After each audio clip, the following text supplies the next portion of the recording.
If you want to mount an Arlo Pro security camera but don't want to have to drill holes, then I've got a great solution for you. This is the Wasserstein Twist Mount. This can be used in a lot of places where the typical mounts aren't practical, like trees or metal fences. It's very simple in design and it looks like a silicone sleeve with a flexible arm on top. The whole unit is very soft and it can be used without damaging the surfaces it's attached to. The model I have here fits Arlo Pro and Arlo Pro 2 cameras, but Wasserstein makes twist mounts for other cameras as well.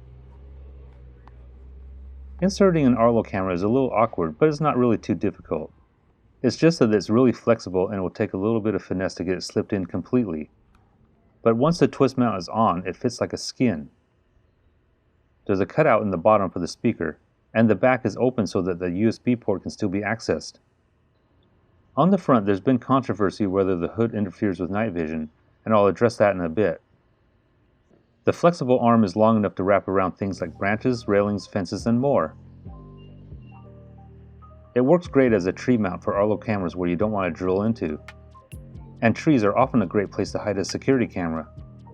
One thing I've seen people post in reviews is that the front hood causes reflection from the night vision LED. Personally, I don't find that to be true. The images are just as clear without the hood. As a tree mount for Arlo cameras, I think it works great, and it can be moved around quickly and easily without causing any damage. If this video was helpful, please give me a thumbs up and hit the subscribe button to stay up to date on all my weekly videos.